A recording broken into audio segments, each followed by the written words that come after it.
Hebrews, Hebrews, Hebrews. This is Prophets of Awakening. This is our reading through the Tanak night, the 17th of April, 2024. Okay, we'll be reading out of the book of Jeremiah, breaking it down, picking up where we left off last week. Okay, you can go to our YouTube channel, Prophets of Awakening. Check out our videos. We have a bunch of videos that you can. These videos will uh, connect dots for you and lead you into the truth of the Holy Scriptures. And if you like what you're hearing and receiving, I'm asking you to like, share, and subscribe to the channel. It'd be greatly appreciated. Okay. Our hours of operation are Tuesday through Thursday. We on Prophets of Awakening at 7 to 9 p.m. Central Time. And then we come back on Fridays. We have Men's Advanced Bible Study Night, and that's 7 to 9. It's on Clubhouse. And the room is titled Non-Messianic Conversation. And we have two Shabbat classes on the Sabbath, which is the morning Sabbath is from 10 to 12 p.m. a.m. Central Time, and then we come back and close out the Shabbat from 6 to 7 p.m. Eastern Time. So if you want to join us, feel free to do so. Okay, this is a non-Messianic channel. We deal with the Tanak and the Torah. Tanakh being the Old Testament, so-called Book of Remembrance, and the Torah is the first 5 books of the Old Testament that was given to Moses by the Lord of Hosts. We don't deal with the New Testament, don't subscribe to it. It's a concoction from the Gentiles and the Edomites. Shalom and welcome to this channel, and welcome to our reading through the Tanakh. We're going to do our normal, which is a moment of silence, prayer, psalms, do some current events, a little need-to-know information, and then we'll open it up for some Q&A and for some dialogue. And then we'll go into our topic, which is we'll be reading through the book of Jeremiah. Okay, so this moment of silence is for the Lord of Hosts, and all that He's doing to bring about our prophesied deliverance in these last days. Oh Lord, we come this day, bow down, honoring you and praising you and believing in you. And we thank you for your wisdom and your knowledge that you have poured out upon us. We see you now within the Holy Scriptures, oh Lord, and we trust you with all our heart and all our soul. Keep not that silence, but shine forth upon our enemies with that great power and that great glory. Okay, peace be unto you. So with that being said, we'll read a psalm. Okay.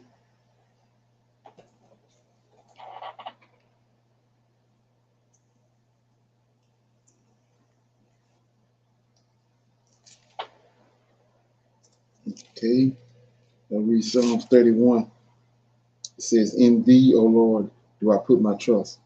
It's a psalm of David. "In thee, O Lord, do I put my trust. Let me never be ashamed. Deliver me in thy righteousness. Bow down thy ear to me. Deliver me speedily. Be thou my strong rock, or a house of defense to save me. For thou art my rock and my fortress. Therefore, for thy name's sake, lead me and guide me. Pull me out of the net that they have laid previously for me. For thou art my strength. Into thy hands I commit my spirit. Thou hast redeemed me, O Lord God of truth.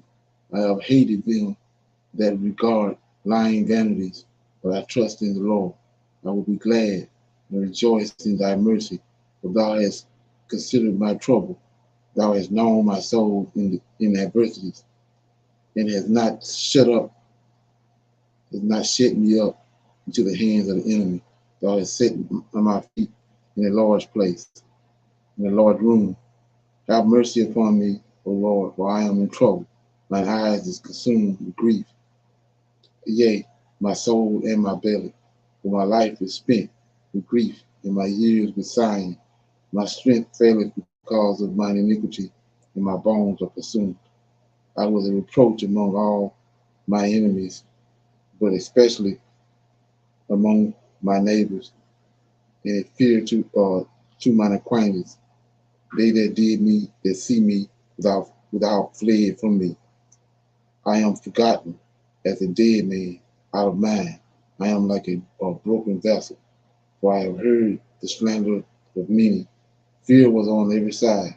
While they took counsel together against me, they devised to take my life. But I trusted in thee, O Lord. I said, Thou art my God. My times are in thy hand. Deliver me from the hand of my enemies and from them that persecute me. Make thy face to shine upon thy servant. Save me for thy mercy's sake. Let me not be ashamed. O Lord, I have called upon thee. Let the wicked be ashamed, and let them be silent in the grave. Let the lying lips be put to silence.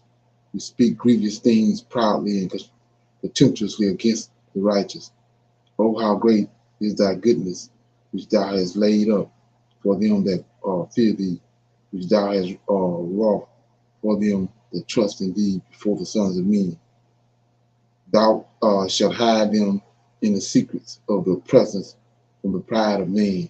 Thou shalt keep them secretly in a pavilion from the strife of tongues. Blessed be the Lord, for he hath showed me his marvelous kindness in a strong city. For I said in my haste, I am cut off from before things. Nevertheless, thou heardest the voice of my supplication when I cried unto thee.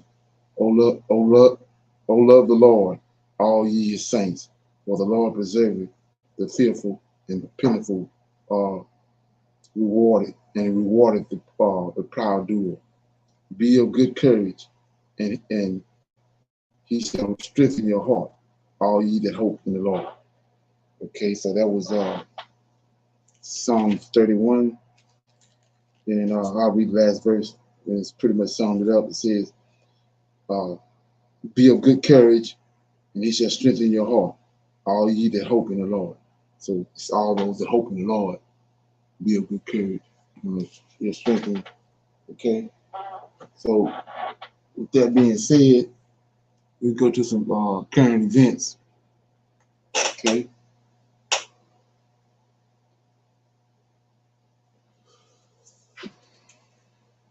Okay. Why aren't you financially?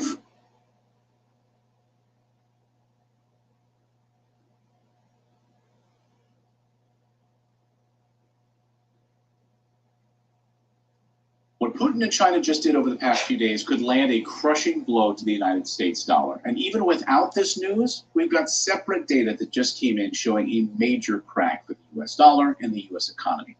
You need to protect your family and your family's wealth right now because it's about to get a whole lot worse out there. So we'll get to all of that in a minute. But first, now more than ever, there are a lot of questions about the stability and the future of the US dollar. Will the US dollar crash? Will it collapse quickly? Or will it die a slow death like frogs, in a pot of boiling water? They don't know that it's getting hot until it's too late. The dollar has held its power in global trade for decades, since World War II. It's been the world's principal reserve currency. So what does that mean exactly?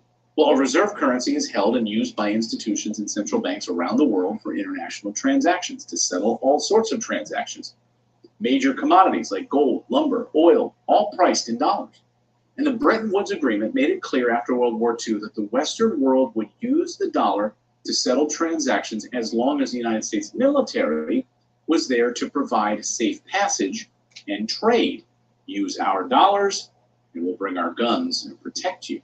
But all of that is collapsing in real time right now. The United States can no longer guarantee safety in the ocean. War breaking out in the Middle East. Explosions lit up Israel's night sky as interceptors took down dozens upon dozens of Iranian-launched drones. You have the Houthi rebels using drones can literally take out massive ships and cargo ships in the Middle East, the Persian Gulf, and the Red Sea. That's right, the Straits of Hormuz, the Red Sea. The United States Navy cannot protect them. Global trade runs on the United States dollar. It's long been an important cornerstone in the global economy due to its ease of conversion and value. But over the past several decades, the inherent value of the US dollar has been on the decline. In 1971, the US dollar's departure from the gold standard led to a major devaluation of the currency. And this was just the first time the US dollar had declined. This week, Russia and China signed a major trade agreement that got almost no coverage. They signed documents solidifying a trade partnership backed by security guarantees. Hilariously, they signed this agreement the very same moment while U.S. Treasury Secretary Janet Yellen was in town, in Beijing. If that's not the biggest middle finger I've ever seen, then I don't know what is. Like, oh, you're here from the United States? You hang out in this room, and you talk to some underlings. Meanwhile, the president of China is going to be meeting with Sergei Lavrov from Russia, and they're going to be ironing out a massive trade agreement and a security guarantee. You just have some biscuits, and you sit in this other room. That's a huge middle finger. And more countries are starting to seek autonomy and diversification away from the US dollar. China and Russia leading the BRICS nations into a new currency agreement that's backed by gold and commodities and not the US dollar. They're sitting on mountains of precious minerals and oil and gold and not the US dollar. Not to mention, in recent history, China has become an economic powerhouse, and sanctions enforced after the invasion of Ukraine have encouraged even more and more countries right now and companies to turn towards other currencies to settle their transactions. Putin announced an intent to create an international currency standard, and even France has been leaning less and less on the United States dollar. These are just a few examples. There's many, many more that are leaning towards the BRICS nations right now. So when asked about these global issues and their impact on the US dollar as a world currency, here's what Janet Yellen, US Treasury Secretary, had to say about it. She said, quote, "We should expect over time a gradually increased share of other assets in reserve holdings of countries." What is she talking about? Oh, she's talking about gold. Yes, because all of these countries right now are buying up as much gold as they can get their hands on. China, record-breaking amounts of gold. That's why gold prices are surging right now as central banks are buying it up. They're dumping the US dollar. Gold surging to its all-time high this past week. And new price targets have it hitting over $3,000, even $4,000 by UBS Bank, Bank of America, $3,000. And inflation is going to keep going up. That's why gold is rising. It's a signal that the monetary policy is wrong, that Powell's rate cut could go down as the biggest mistake the Fed has ever made. And they've made a lot of mistakes, so that's saying a lot. The Federal Reserve itself lists some challenges that the dollar is facing. And let's read it right from their source. This is right from the Federal Reserve. Sanctions imposed by the United States and its allies on Russia following the invasion of Ukraine may make the dollar less attractive as a reserve currency, as political adversaries fear exposure to U.S. sanctions when relying on the U.S. dollar as a reserve currency. Even talk about the euro. The euro could become more attractive as a reserve currency in the future. This integration could potentially be accelerated by the enhancements to the EU's sovereign debt market and infrastructure and introducing the digital euro. This is where shares of Tesla are trading right now. Okay, anybody have any comments so far?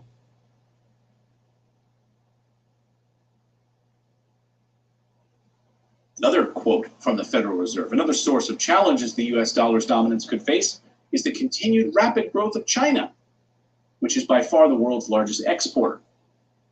There you go.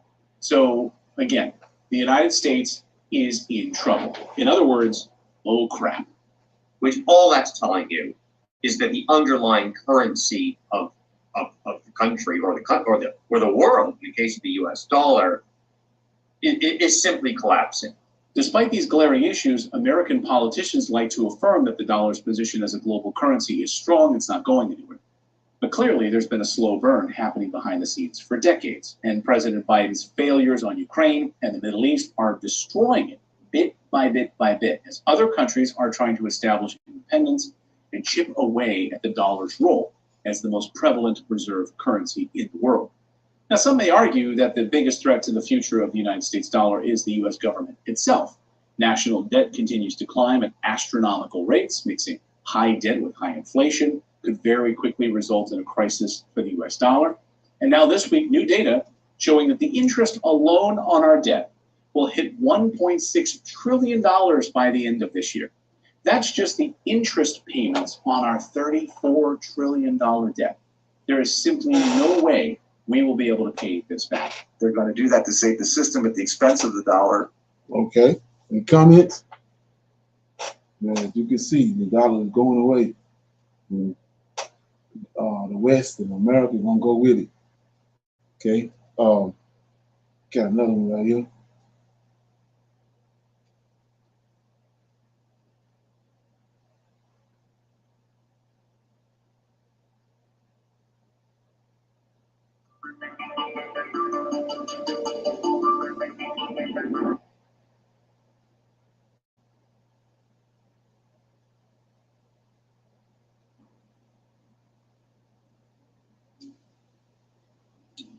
Hello and welcome back to the channel. Look at what we're going to be talking about now. My. What on earth is going on? What's going on? So apparently somebody has been DNAing around, checking into stuff. So according to some research, some are saying Benjamin Netanyahu is not really Jewish? What? How on earth could you come to that conclusion? And on top of that, other Jewish people are coming forth claiming their DNA proves they are not only Jews? Oh, my. So all of a sudden, I told you they fleeing out of Israel, and now they disowning their Jewish heritage. Now they're trying to say they're not Jews. What on earth is happening? I want you all to listen to the videos yourself because this is quite interesting. Take a listen for yourself. Not my words. I'm just going to let you hear what the video is saying. And of course, you know, I will be right back. This is Benjamin Netanyahu, the Prime Minister of Israel. This is his son, Yair Netanyahu. Yair was supposed to be drafted into the so-called war and was supposed to join Zionist forces in the fighting. However, Yair decided to dodge the draft, where 350,000 reserve soldiers were called upon to go back to the Zionist entity and serve. Yair fled to Miami to hide out. This is Yair Netanyahu's DNA test that has been leaked. You can see right there, his Y DNA is RM198. Descendants of RM198 come from Poland, Russia, Germany, and other European countries. Does this look Semitic to you? Does this look Middle Eastern? Nope, it looks like a colonizer. Benjamin Netanyahu is actually Polish, his real name being Benzion Malekowski. He changed his name to Netanyahu to sound more Middle Eastern or more foreign, I don't know. Both of his parents were in fact born in Poland, and all of his family ancestry and obviously his DNA comes from Poland. Netanyahu added this bit into his Wikipedia page, which I find really funny. It says, while his family is predominantly Ashkenazi, he has said that a DNA test revealed that he has some Sephardic ancestry. If you didn't know, Sephardic were the Spanish Jews that were originally from the Middle East. But how is Benjamin Mikołowski claiming that he has Sephardic ancestry when his son's DNA is literally Polish? Zionists try so hard to be Middle Eastern, it's embarrassing to say the least. Not only do they change their last names, but they also lie about their DNA. Okay, so the claim is that Benjamin Netanyahu is actually Polish and that he changed his name from Malekowski to Netanyahu? Is that what the claim is? And that his son is actually avoiding military and doing something else instead? My. What on earth is happening? So I want to take a listen at what this other clip is saying, because they're claiming that they're Jewish people, Ashkenazi Jews, and they're saying that their DNA proves something else too.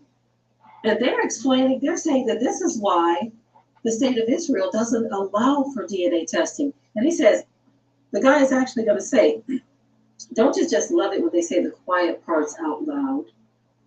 He said it could draw some type of attention, and I'm paraphrasing this part, draw some type of attention that might raise questions as to the validity of their identity as people descending from the land of Israel. Interesting. Let's take a listen to that one. March 4th, 2024. Digital gold just blew past its all-time high twice in just.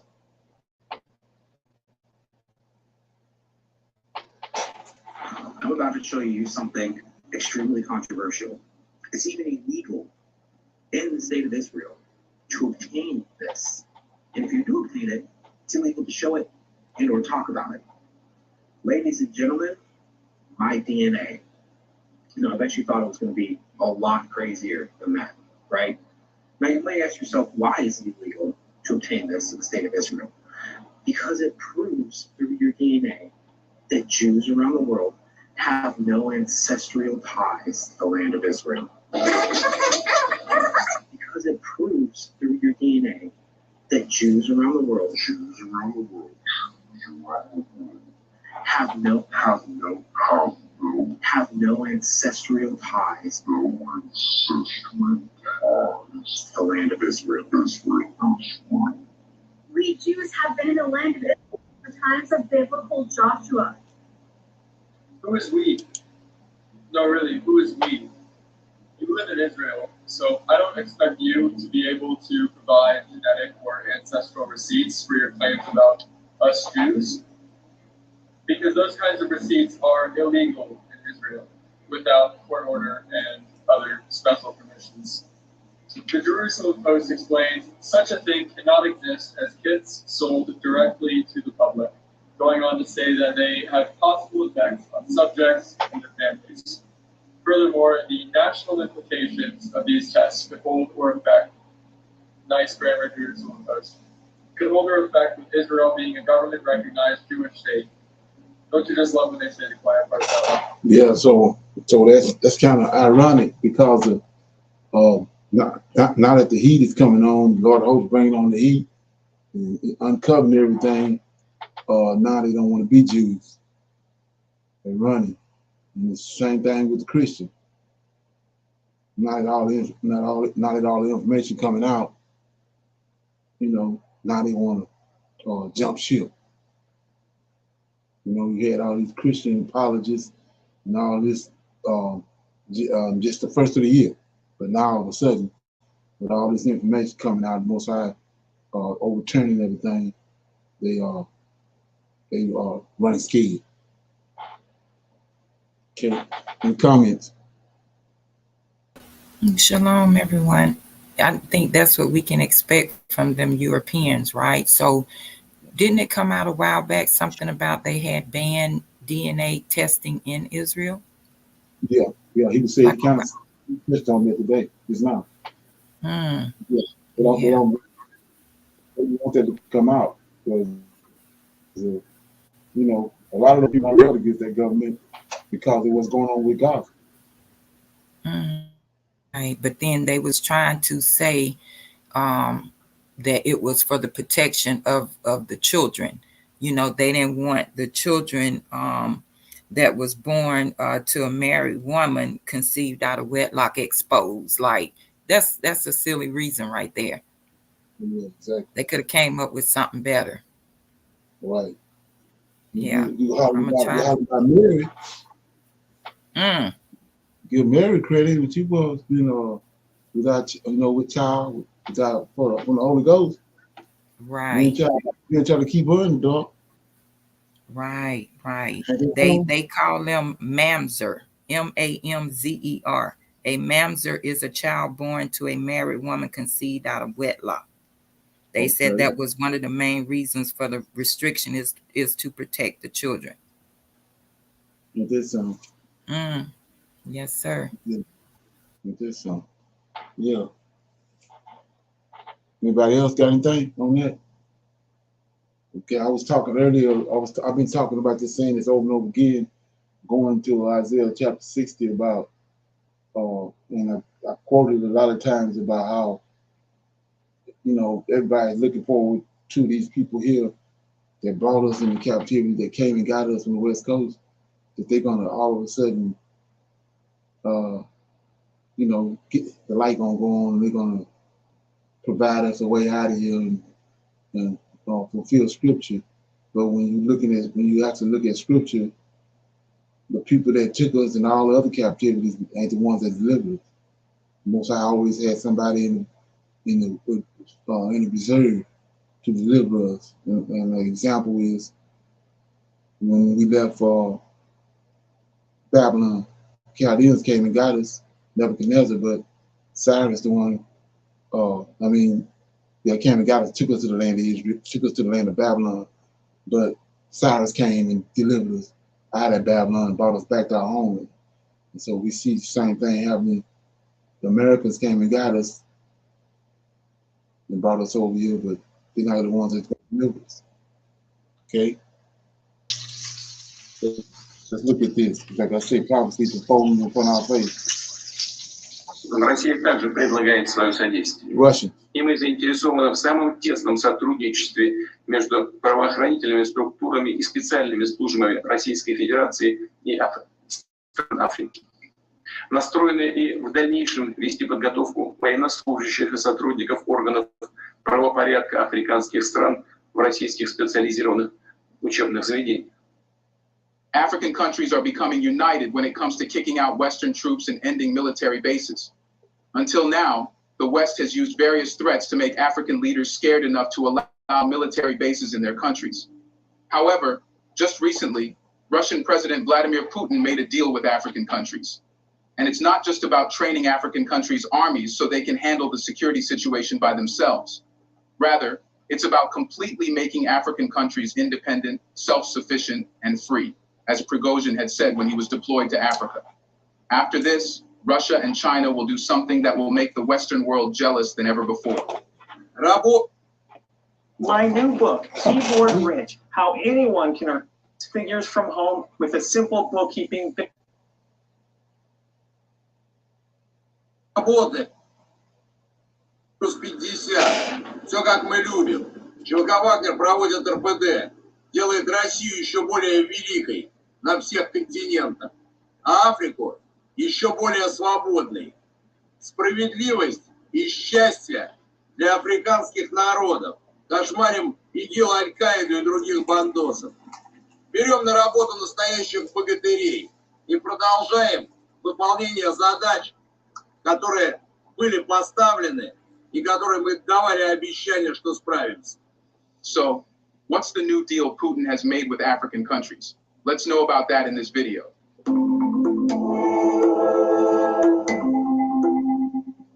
But the first question is, why do African leaders allow Western troops and bases in Africa? African leaders frequently endorse foreign military presence in their countries in response to either perceived or genuine terrorism threats. Extremist groups, insurgencies, and regional instability pose formidable challenges to the security and stability of African nations. Faced with these threats, African governments find themselves lacking the necessary resources, capabilities, or expertise to effectively combat terrorism. However, the reason why African countries lack capabilities is because it was done intentionally to them by the Western world.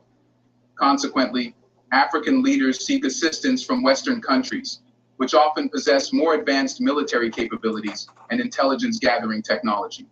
However, despite the initial portrayal of foreign military presence as collaborative efforts to combat terrorism and bolster security, it also served broader geopolitical agendas for Western countries. By establishing military bases in Africa, Western powers... Don't worry about it, man. You're handicapped, man. Shit, you just make sure you try to last around the motherfucker about a week. Look at the nigga feet, man. Nigga shit way niggas in there. Nigga so great. Yeah, mute the button. No, the nigga take it up. But you hear this nigga, he's like he's going down. That's Hey, raw version. Mute your button, brother. Hey, Akeem, mute your button, brother. Mute your button, brother. Homie, go give me a little cup. You gotta mute your button.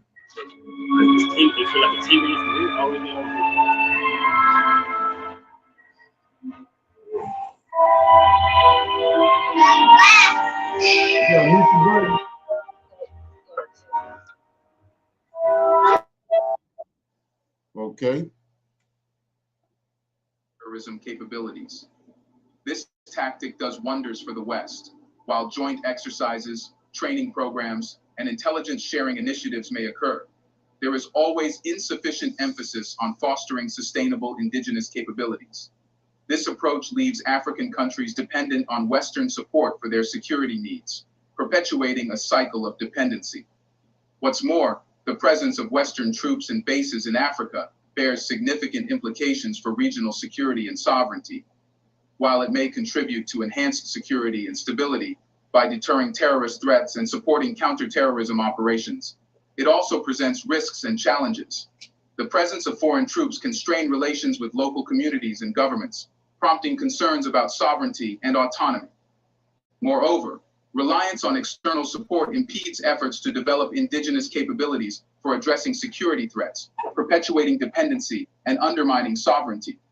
To address these challenges, it is imperative to prioritize capacity-building initiatives that empower African nations to develop their own capabilities for addressing security threats. And that's precisely what Putin wants to do. What if Africa could have a united army that can be deployed instantly to African countries? Well, it will resolve all the problems African countries are facing. One operation at a time in every African country can end terrorism from the continent, and Putin's New Deal with Africa is similar to this. Over recent years, Russian President Vladimir Putin has actively pursued stronger diplomatic ties with African nations, marking a notable shift in his foreign policy agenda. At the forefront of this diplomatic outreach are significant agreements brokered by Putin with multiple African countries, focusing on the training of their military forces. The overarching goal of this pact is to cultivate robust African armies capable of unified action in combating terrorism across the continent. Putin aims to promote the emergence of an autonomous African military force, addressing persistent security challenges while reducing reliance on foreign military presence. Central to the deal between Russia and African nations is the focus on equipping and training African troops for counterterrorism operations. Putin wants the development of resilient African military forces capable of swift and decisive responses to terrorist threats. And okay, so like I said before, we see what Cyrus showed up on the scene and helped us back from Babylon back here. We see the same thing happening again. There's nothing new under the sun. So, but like I said before, where is this at? Right here in Revelation. It's unfolding right in front of our face, but it ain't in Revelation. Okay. So anyway, anybody got any comments on that? Yes, I had a comment because the Zandavan Bible says that Cain was the progenitor of all the black races except the Negroes. Okay. So we already know wherever the Negroes go is where prosperity comes, because Cain is still where they at. You've been scattered from four corners of the earth, and four corners of the earth prosper. Look at France. Look at all these places. It's prospering. Everywhere we at. Yes, sir. Everywhere we at is prospering. And that's what they're trying to stop. Right, exactly. Yeah, well, it's like I was saying before, they hands tied because we see the Israelites, when you understand who they are, you see them rising, just like I read in Isaiah 66. It says, "Rise and shine, for thy light is come." That's what we're looking at. And back to that dilemma with the people that came on slave ships. They got them out of Africa, but they weren't Africans. They was Israelites. They fled into Africa in 143 BC when Antiochus came, and then prophecy caught up with them on the west coast of Africa, and that's where a lot of people not understanding what happened. So those people that they came and got, they wasn't Africans, but they was in Africa, but they wasn't African. Yes, sir. And far as the 6-day man, we talked about this, and the 8th-day man. For I had no man to till the land. Okay. So I look at it, you know, they got us here picking cotton, but people don't tell you that we had to plant that cotton too. Exactly right. We didn't just pick it, we had to plant it too, because they couldn't till the land. Right. We was Adam was the tiller of the ground. And all his descendants was tillers of the ground. They had a connection with the earth. Melanin is in the earth and melanin is in them. So they had that connection. Exactly. They wasn't gonna work unless they had us. They tried exactly. the Indians. Right. And they tried the Asians too. They came down here and supposed to build railroad tracks. They tried everybody. But they seen prosperity in us. All praise the Most High. Ain't that something? Oh yeah. Okay, so I'm gonna open it up for some Q&A. Anybody have any questions or comments about anything that we talked about last week on the Shabbat or last night? Anybody have anything they want to bring up, chop it up? So if you don't, I got some, you know, you tie your shoes up. So I've been screaming this right here for forever, since like 2003, when the Lord Holy First revealed it to me. But so like I said before, you know, it's impossible you let the Boule or the European or the Anglo-Saxon tell it, you know, black man can't get no revelation from Creator. So, you know, they ain't trying to hear what he have to say. But like I said, I've been screaming this for ever and a day. And it's like 101. Hebrew Bible 101. So I'm gonna play it right here. And if you want to check it out, the video is Bibles. This is what's going on now. Bible translators break out in tears. You see, they found out they've been lied to for 2,000 years. But this is the biggest lie right here. I'm gonna show it to you right here. This is the one I've been screaming. So like I said, you can let it roll off like water on a duck back, or you can deal with it. But here we go. We've known about the Bible for the past millennia is wrong. It turns out that the Bible has been completely misinterpreted from Hebrew. And a whole new story opens up when you consider the literal translation. Whole new story. That is nothing like the qualities of God revealed by Jesus and those who wrote for him in the New Testament. This is just the start of a few revelations made by a Vatican Bible translator that changes absolutely everything. So join us as we explore the findings of two scholars, Paul Wallace and Mauro Biglino, who have found something that carries profound significance for our comprehension of human existence and our cosmic globe. The scholars. One of these two scholars is Paul Wallace. Paul Wallace is an author celebrated internationally for his bestsellers. He is also a host of Fifth Kind TV, offers life coaching, and is an avid researcher. His literary works delve into world mythologies and ancestral tales, seeking to unravel the mysteries of human beginnings, our latent potential, and our cosmic connection. As a prominent figure in the church, Wallace contributed as a church doctor, theological educator, and archdeacon within the Anglican Church in Australia, and is recognized for his extensive publications on Christian mysticism and spirituality. His eloquence as a speaker has garnered him acclaim at global summits and conferences.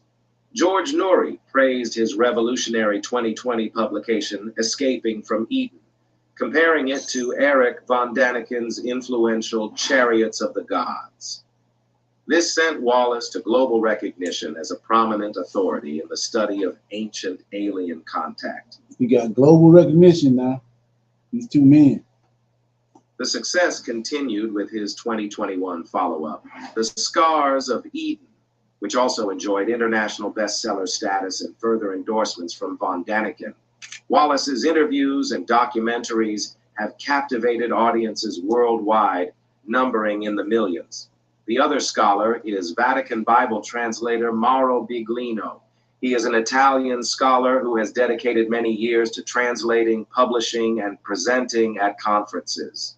His journey began with the translation of Masoretic Hebrew manuscripts for the Catholic publisher Edizioni San Paolo, a task of considerable complexity.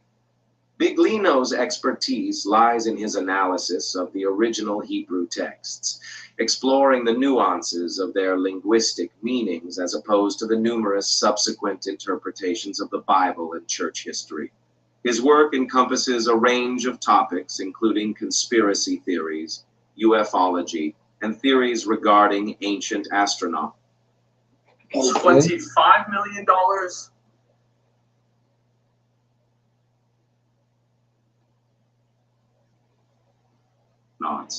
Mauro Biglino is an individual of undeniable influence in contemporary discourse, both within Italy and on the international stage.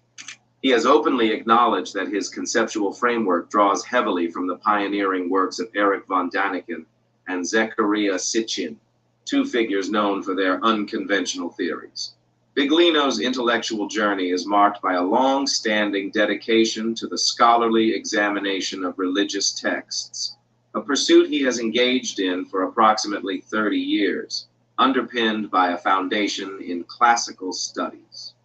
His scholarly endeavors commenced with his work on the San Paolo translations, which brought to light 17 books of the Old Testament based on the Leningrad Codex. This work set the stage for his subsequent publications and lectures across Italy, showcasing the findings of his research. So what is Mauro's contribution to Hebrew translation? Well, his most significant and controversial suggestion is that the prevailing interpretations of the Bible are flawed, saying that historical mistranslations have obscured the true messages of the ancient texts. Biglino showcases his evidence and insights in many ways, including books, videos, and conferences, reaching audiences worldwide. His meticulous analysis of Hebrew scriptures has yielded translations that challenge traditional interpretations, advocating for a literal rather than symbolic understanding of the Bible. This will make more sense as we go further into his work. Biglino's approach to biblical analysis is characterized by a hypothetical framework, often employing the phrase, "let's pretend that," as a starting point for his explorations, which operate under the premise that the Bible we know today differs significantly from its original form. His work does not delve into the realms of religion or spirituality. Rather, it focuses on a literal translation of sacred texts, 101, leading to a provocative claim that has stirred considerable attention: that the Bible doesn't talk about God. According to Biglino, the Bible narrates the interactions between the family of Jacob, also known as Israel, and a being named Yahweh, who is part of a group called the Elohim. See that? So there it is. He says the Bible is all about the Israelites and their God. And their God is part of a group of beings called Elohims. So let's go a little further before I stop and here we go. Yahweh, under the directive of the group's leader, Elion, is tasked with governing the people of Israel. Biglino presents this interpretation in a straightforward, unambiguous manner, distinguishing his work as unique and unequivocal.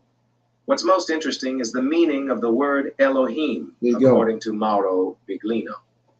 However, before we dive into Mauro's understanding of the word, let's take a step back and see what's generally accepted by the public. Right. What is Elohim? Within the Christian tradition, each name ascribed to God is reflective of a distinct facet of his divine nature.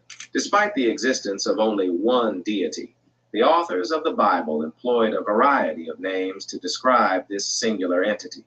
Among these, Elohim stands out as a term frequently invoked in the sacred texts. It is present in the opening verse of Genesis, where in the beginning Elohim created the heavens and the earth.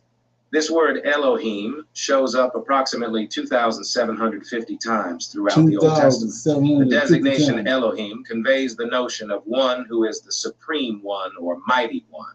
Its application extends beyond the singular deity to encompass human leaders, judicial figures, and even celestial beings. The usage of so let's look at this part right here before we go any further. So, like I said, this word Elohim, I don't know if some people in here ain't never heard of this before, but if you see Elohim, that I am on the end of that word, it automatically tell you it's plural. So, like I was saying before, in the New Testament, they came with the same thing, wrote everything that Jesus said and read. He ain't said none of it, but they told you that everything he said was written and read. So, right here, same thing. They told you that was his name, Elohim. When if you go and do your research, you know damn well that ain't on his name. That's a group of beings. So let's look at some examples before we go any further. All right, so you go to Genesis 1:26.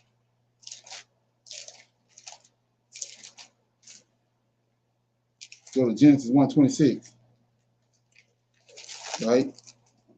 And it says, Genesis 1:26, God said, like he said, they're telling you, they're making you think that's a single, it's single, but it's plural. When you read it, you can see it's plural. It says, God said, let us. So how is there one, how is there singular? It says, God said, let us make man in our image, after our likeness, and let them have dominion over the fish of the sea, and over the fowls of the air, and over every creeping thing that creepeth upon the earth, and over every creeping thing that created that is creepeth upon the earth. So we see right here, it's more than one of them that he created. Then you go to Genesis chapter 11, right?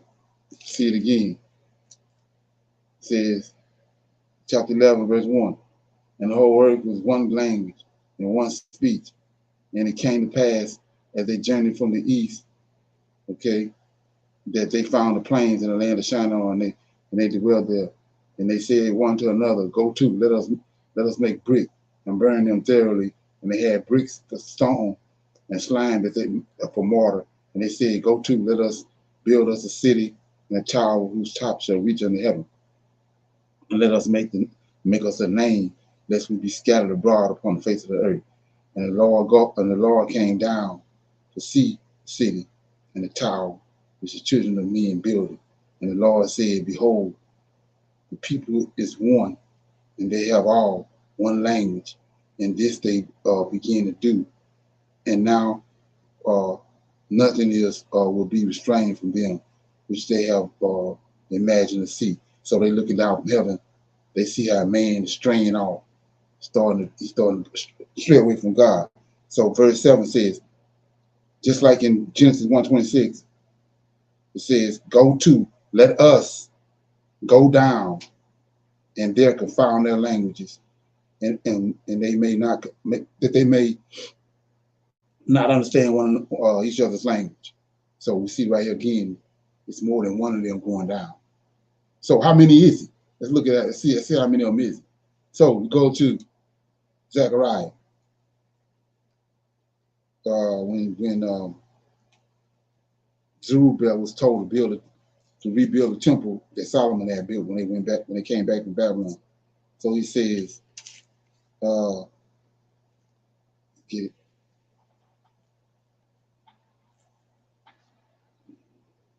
I'm just giving you some examples. Probably a lot of people might not be familiar with this.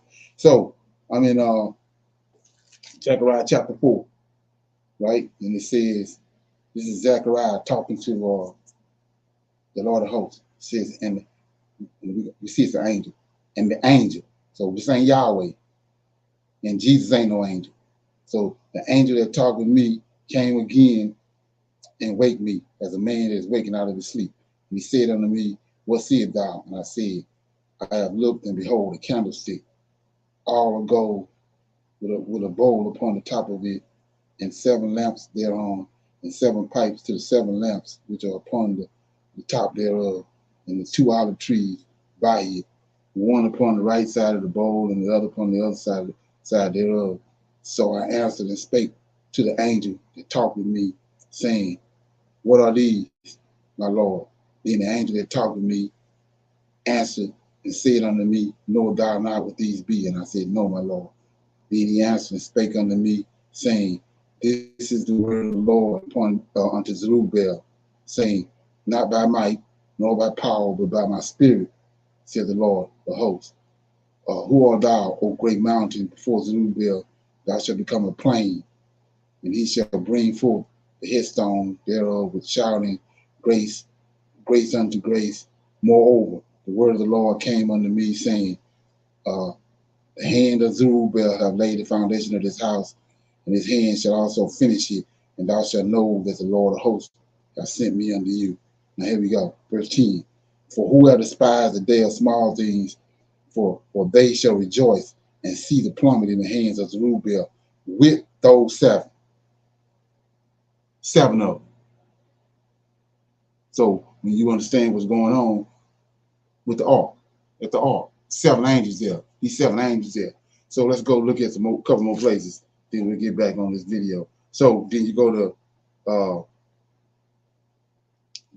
Isaiah chapter 11, right? I'm showing them to you. So that's the let us go down and make man in Genesis chapter 126. 7 of them. So it says Isaiah chapter 11.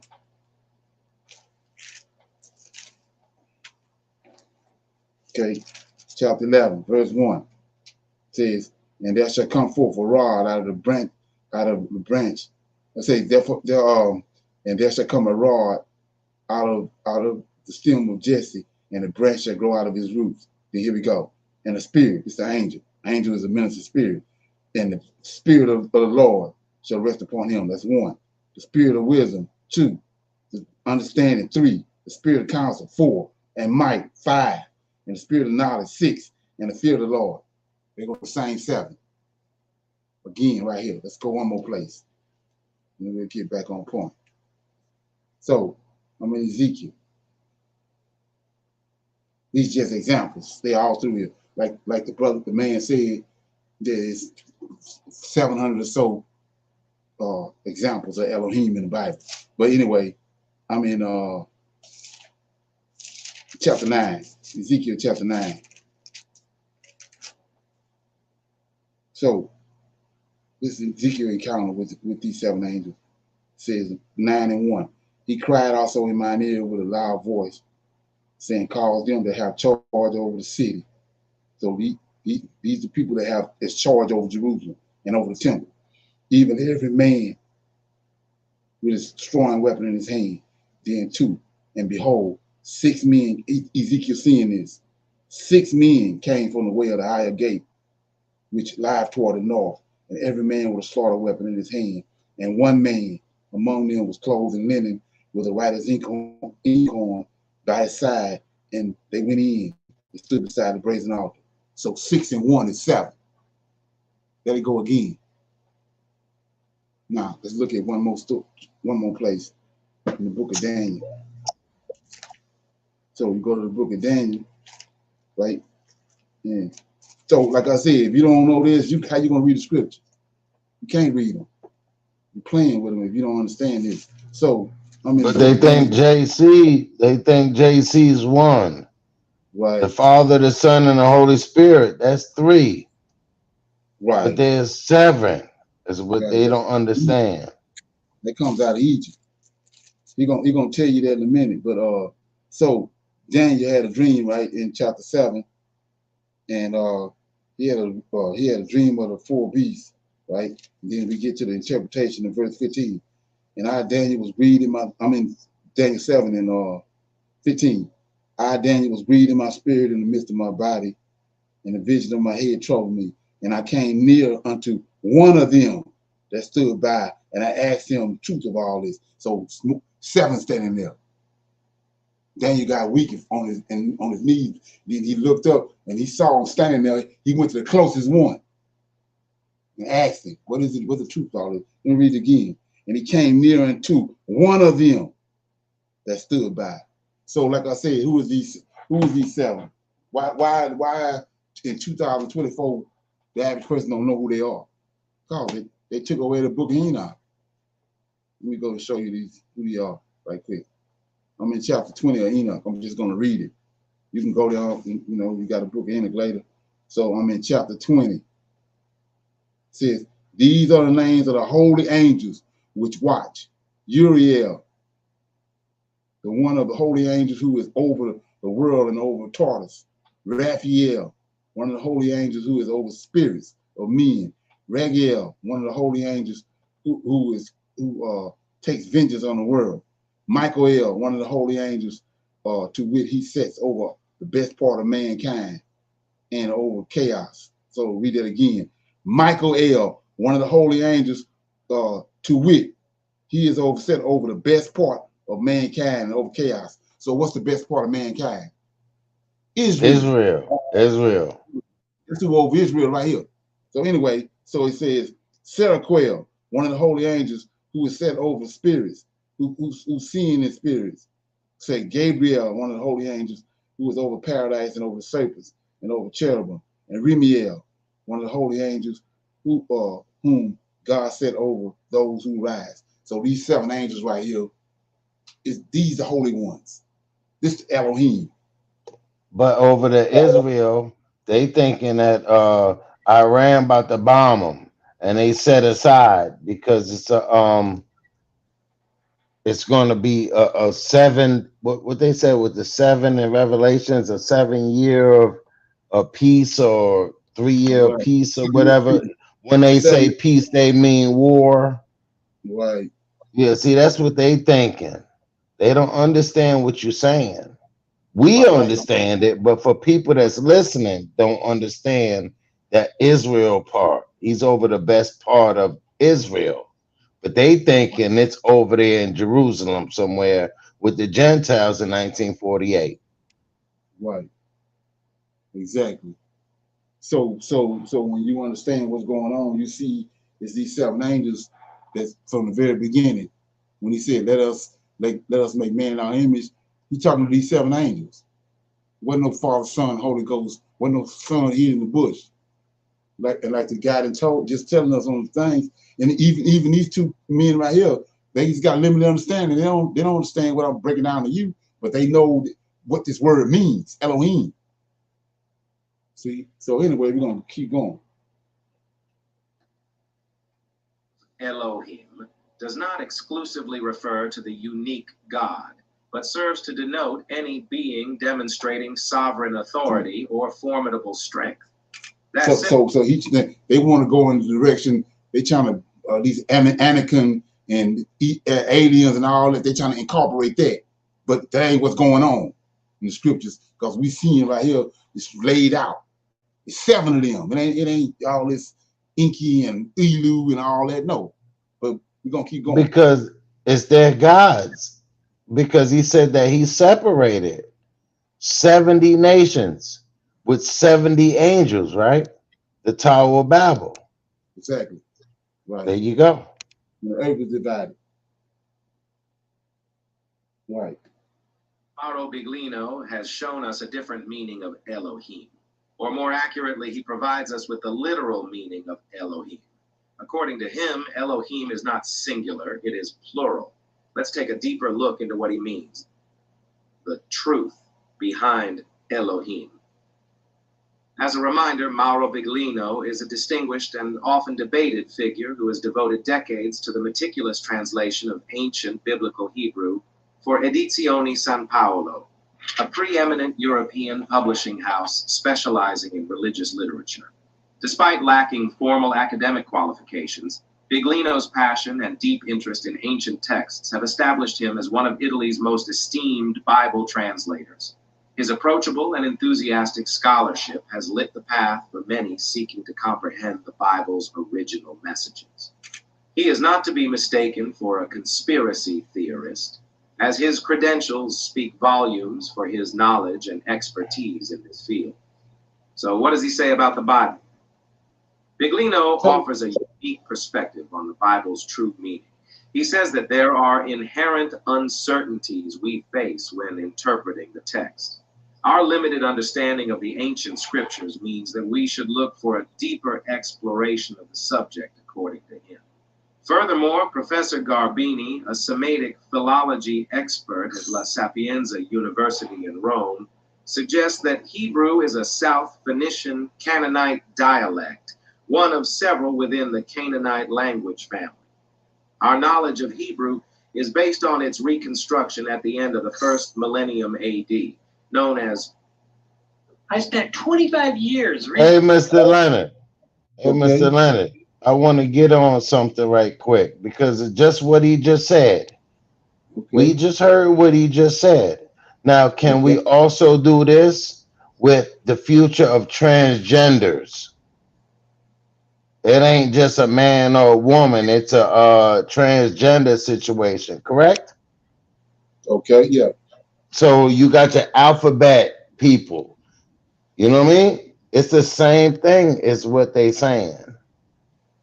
I mean, I understand what he's saying, but for people that don't understand this, for this newer generation, they don't know that this has been coming down the mountain. But you can say alphabet, bisexual, this and this and this all the way down.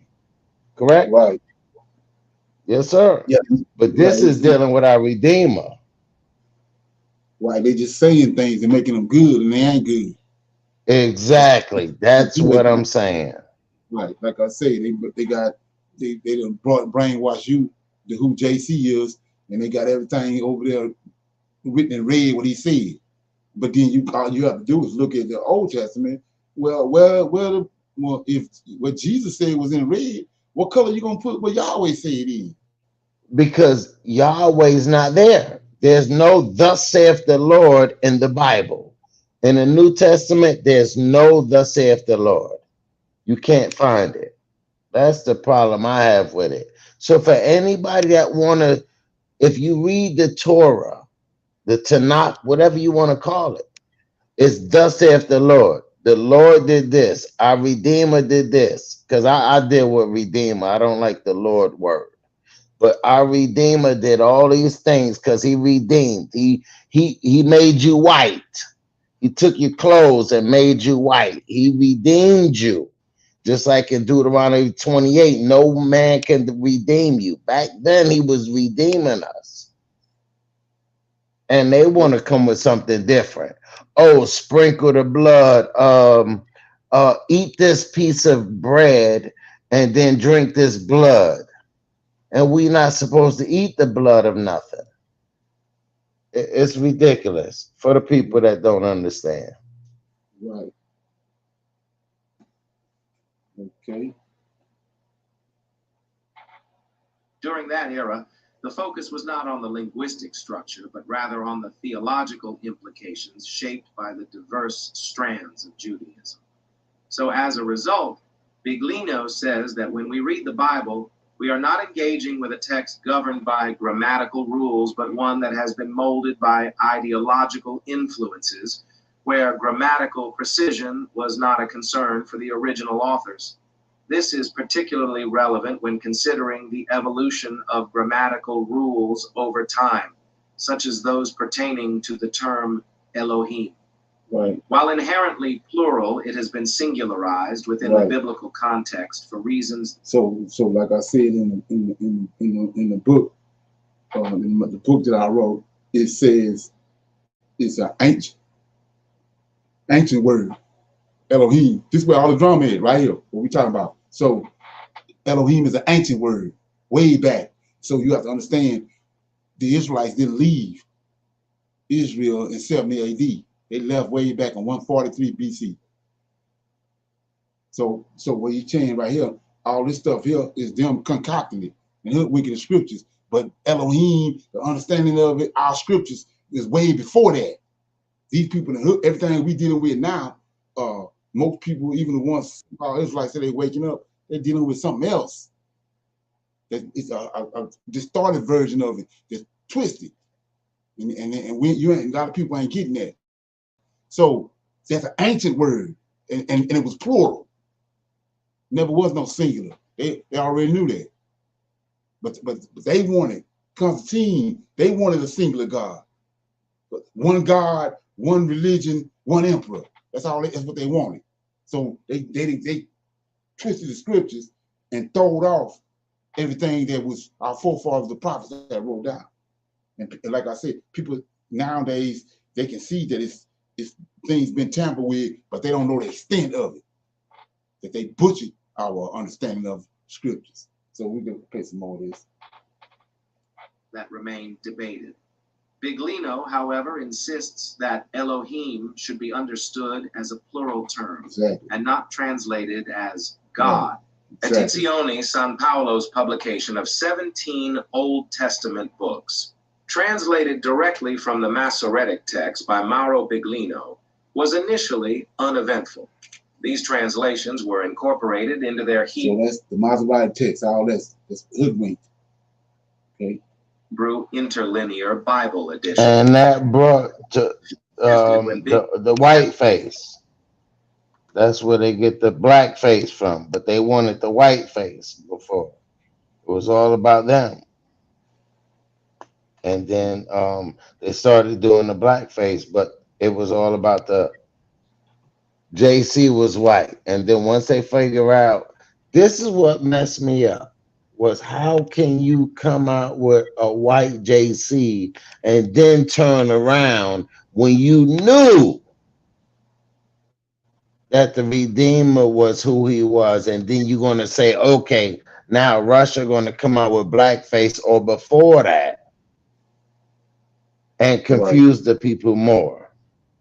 That's wicked. Right. Publish his interpretations of the ancient texts. Biglino has elaborated on his relationship with Edizione San Paolo through videos. Essentially, Biglino's readings of the Bible diverge significantly from the theological constructs developed over 2 millennia.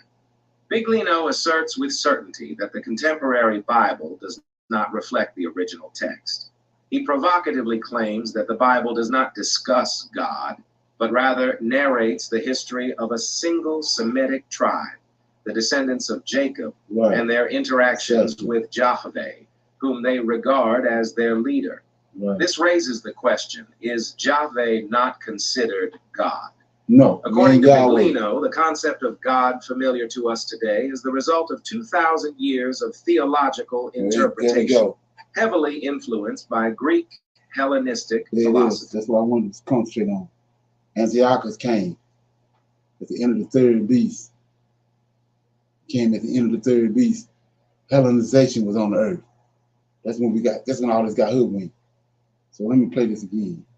And they whitewashed everything. Right. Yes, sir. Times. He said to change times and days. That's what he said he was going to do. Semitic tribe, the descendants of Jacob, and their interactions with Jahveh, whom they regard as their leader. This raises the question, is Jahveh not considered God? According to Biglino, the concept of God familiar to us today is the result of 2,000 years of theological interpretation, heavily influenced by Greek Hellenistic philosophy. This extensive theological analysis has led to the portrayal of God as immortal, transcendent, all-knowing, and all-powerful. Yet Biglino points out that the biblical narratives depict a different character in Jahveh, one who exhibits fatigue, dirtiness, anger, thirst, jealousy, ferocity, and even cruelty. Most notably, Jahveh is not depicted as a solitary figure. Biglino emphasizes that Jahveh is merely one member of a collective known as the Elohim, challenging traditional monotheism. These 7 angels, these 7 holy angels I just showed you. So now he said that Jahveh is got feelings and he show anger and all that. So let's look at it. Let's go to Genesis 18. So you go to Genesis 18, and we see that who Abraham actually met with the proper understanding. I mean, bad tricky. Okay, you go to Genesis 18, right? Here we go. Genesis 18. So in this King James Bible, it says, three angels visited Abraham, right? So it's three angels. And the Lord appeared unto him. So it's Lord. The Lord got to be one of these angels.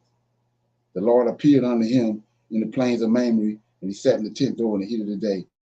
He lifted up his eyes and looked, and lo, three men stood by him. And when he saw them, he ran to meet them from the tent door, and he bowed himself to the ground. So let's break this down. So in Genesis 1:26, I showed you these Elohim, these seven angels I just showed you. Enoch told us who they are. Said, let us go out and make man in our image. So you say, what are you talking about? Well, they mean right here. And the Lord appeared unto him in the plains of Mamre in the tent door in the heat of the day. And he lifted up his eyes and looked, and lo, three men. There it is. So we look like the reason we look the way we look, because we was made in their image.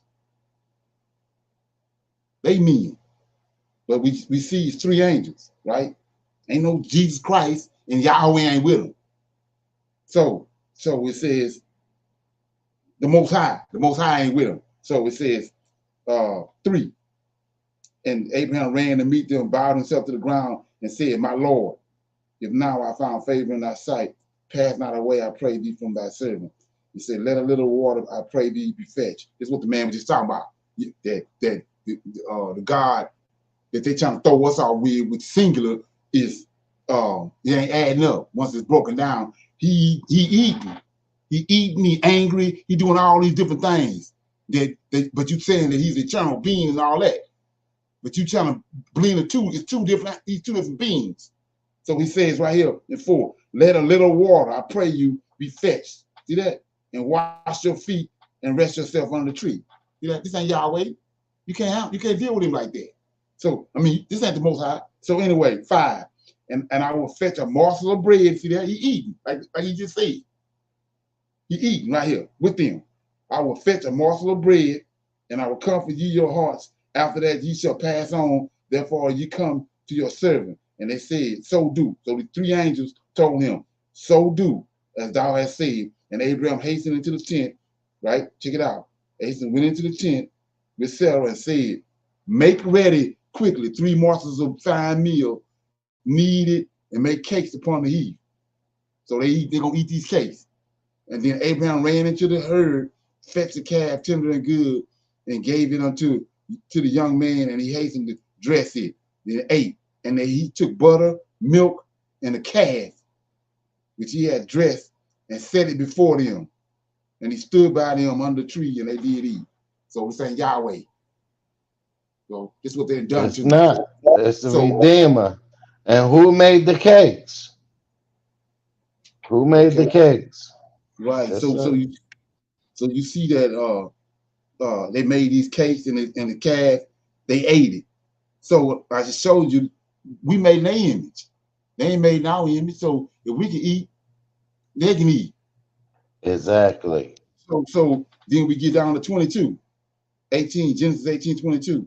And the men, we know the angels, turned their faces from thence, went toward Sodom and went toward Sodom, but Abraham stayed with the Lord. So 2 of them went to Sodom, and the Lord stayed with Abraham.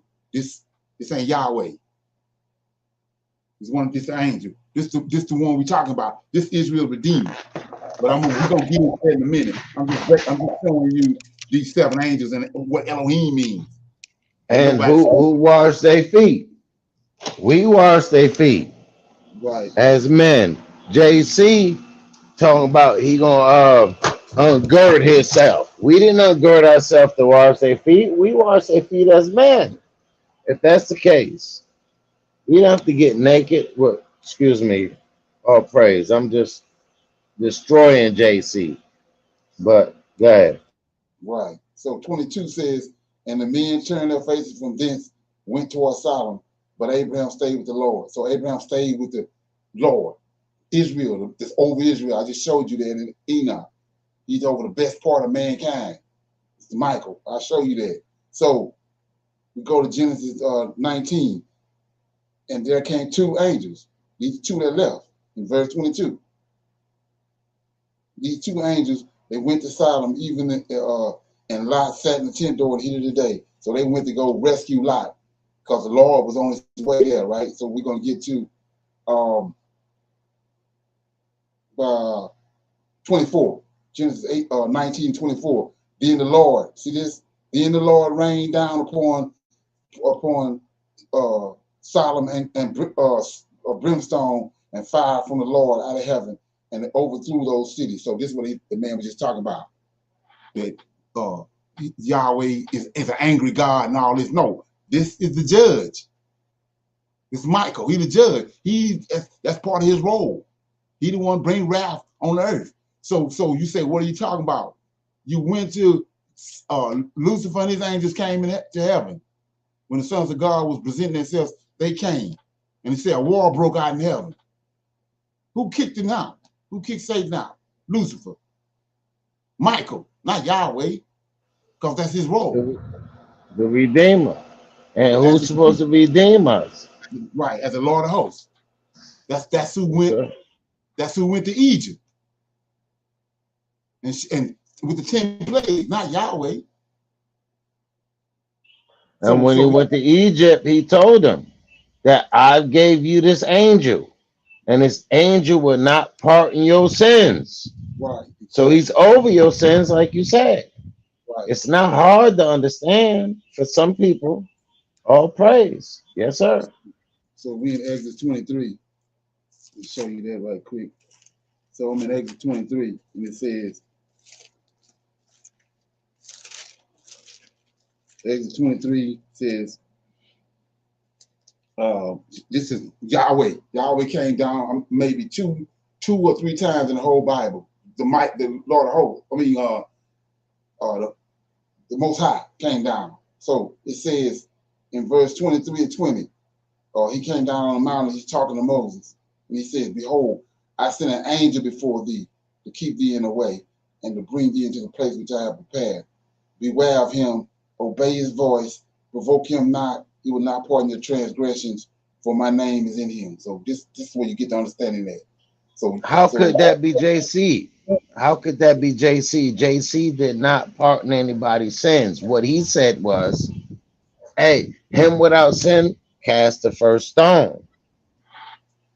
He said, I didn't come to abolish the law, but to fulfill the law. But him without sin cast the first stone. People got to understand that. Hypocrites. It's the truth. If we just heard what you just said, and then JC come and say, I didn't come to abolish the law, but to fulfill the law, and the law is of Moses, and this people did what they had to do. He had to chastise them, but there was no chastisement. In other words, the Most High just said, the Creator said, I put a person over you that's going to deal with your sins. He's not going to pardon them. He's going to deal with you. So JC is done. Okay, so we go to Ezekiel chapter 1. I want to show you the Most High. And I show you, and break this part down. I showed you the 7 angels in the book of Enoch, but I want to show you where they came from. So I'm in Ezekiel chapter 1. Right?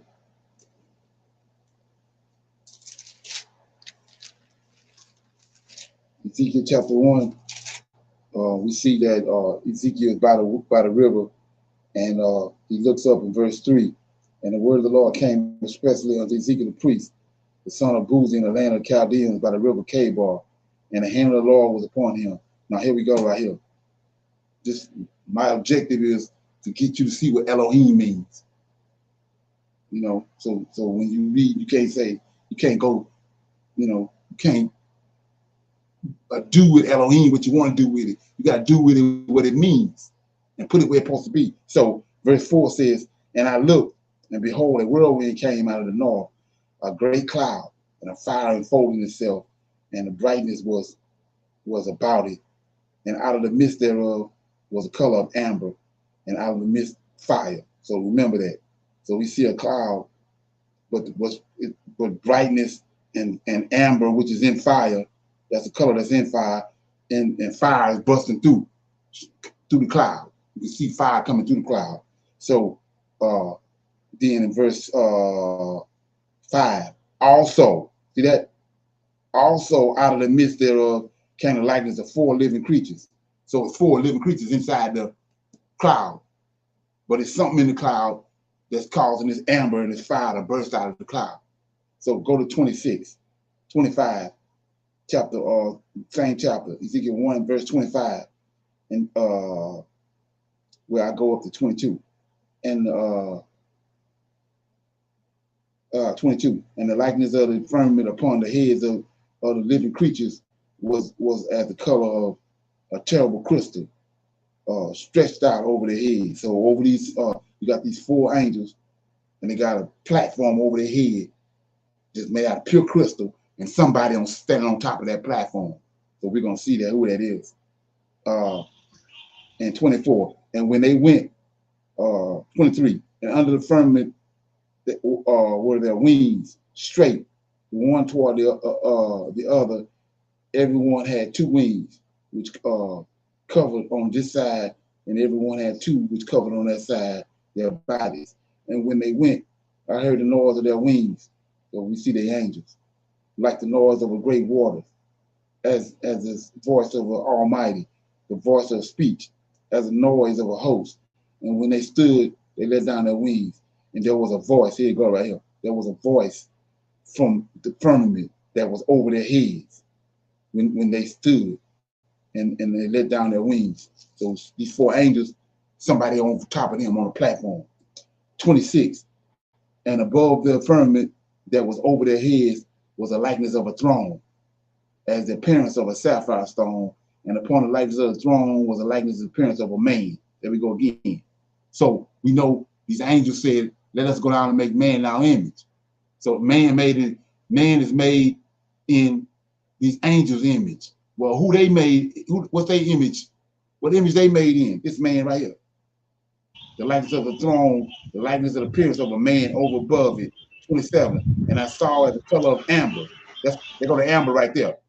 This is why he seen amber coming through the cloud. As the appearance of fire. That's why he saw the fire round about within it. Now here we go.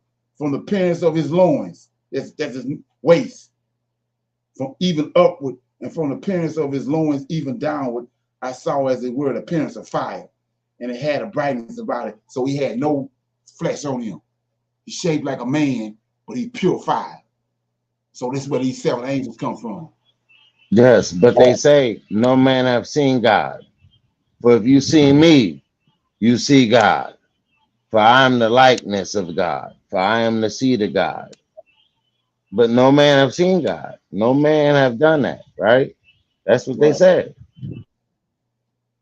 Right. So you see these these 7 angels, which is what you see in Ezekiel, the fire stones that Ezekiel was talking about, these 7 angels that were made made from fire, from him. They came from him. These 7 angels, they the ones doing all the bidding on the earth, in the universe, everywhere. Y'all ain't gotta do nothing. They doing all the bidding for him. For him. That's why he created them, because he can't deal with mankind. So he made them lesser beings than himself. They're doing his bidding for him. That's who the Elohim is. Because he can't tolerate sin. It ain't Inky and Elil and all them that these men trying to make them out to be. Exactly. And Enoch tells you, then they're going to say, what they say, Enoch, don't deal with the book of Enoch, because he went up there and he went through the trials and tribulations. He's seen everything else. So we shouldn't deal with that book of Enoch. Because Enoch tell you the same thing that you're saying right now. He said, I seen him. He's sitting under that stone. Nobody wants to understand that. But let's get rid of Enoch and all the other books. Let's just deal with the 6 books of the Bible. Right. So we see right here, this title of this movie, this video is Bible Translator Breaks Out in Tears. So why is he crying? Because what I'm showing you now. And it says they lied to us for 2,000 years. So when did JC come on the scene? 2,000 years ago. It's when the lie started, when they concocted him. And they went through the scriptures and we figurated everything. Made him the redeemer when Israel already had a redeemer way back in the very beginning. Lord of hosts is Israel's redeemer. He's the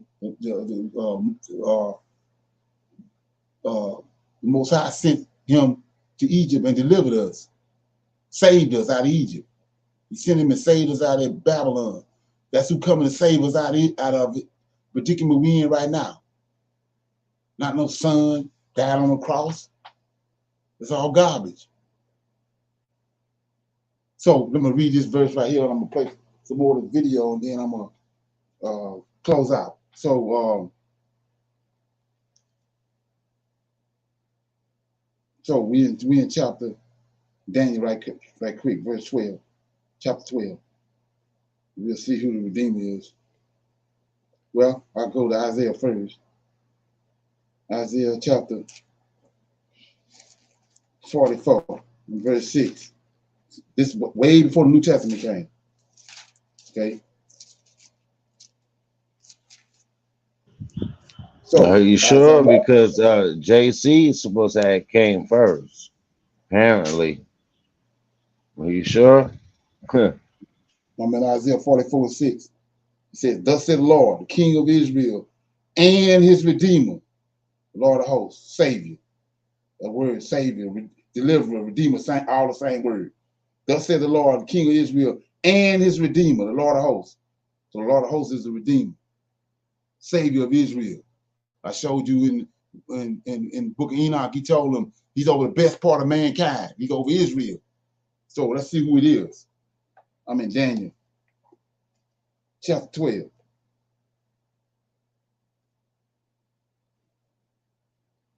Okay. Daniel 12. Okay. Here we go.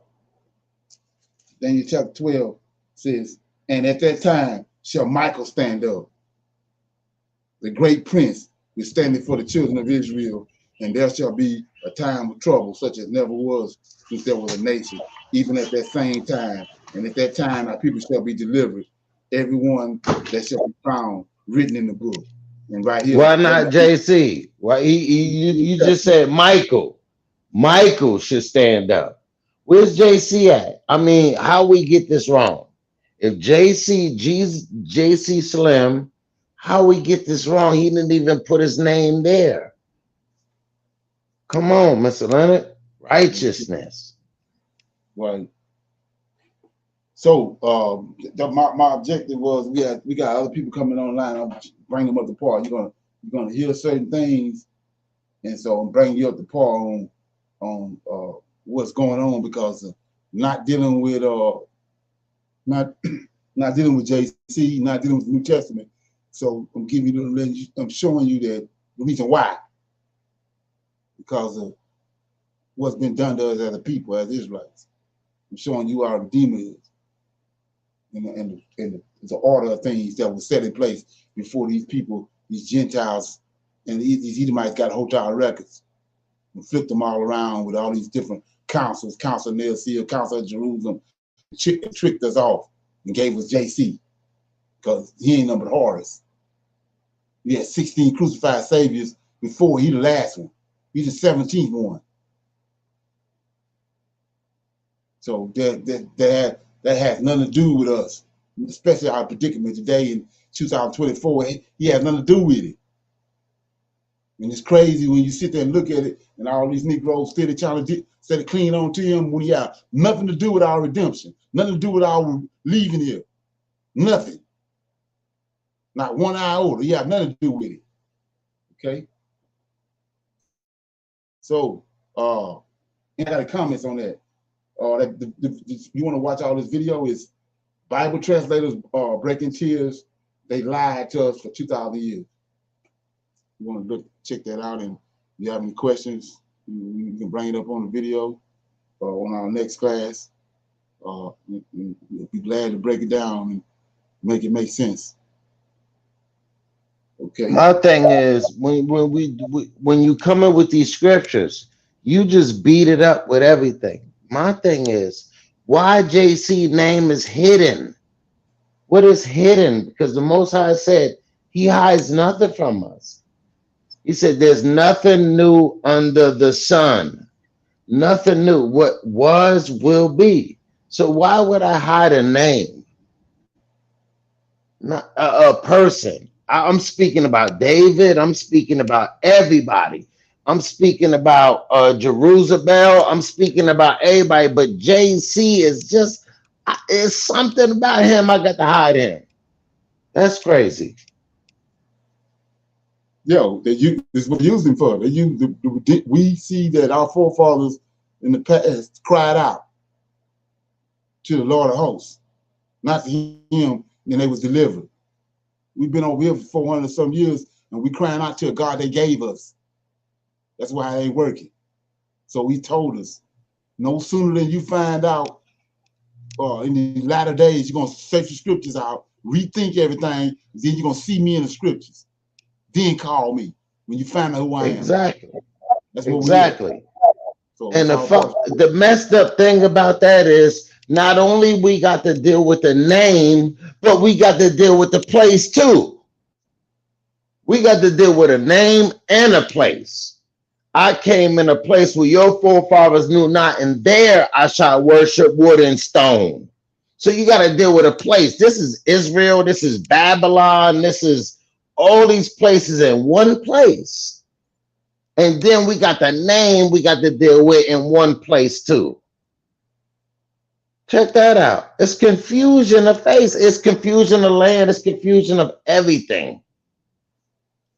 How you gonna say this is your land and this is your God, and then we telling you this stuff, but you got to deal with all this other things? It's crazy. Facts. Okay. Anybody got any questions or comments? Anything they want to inject? Okay. I'm gonna say shalom. This is our home. Shalom, brother. Okay. Shalom. I'll see everybody tomorrow for we got our Women's Advanced Bible Study. You can come in through YouTube and check it out. Me and Shalom.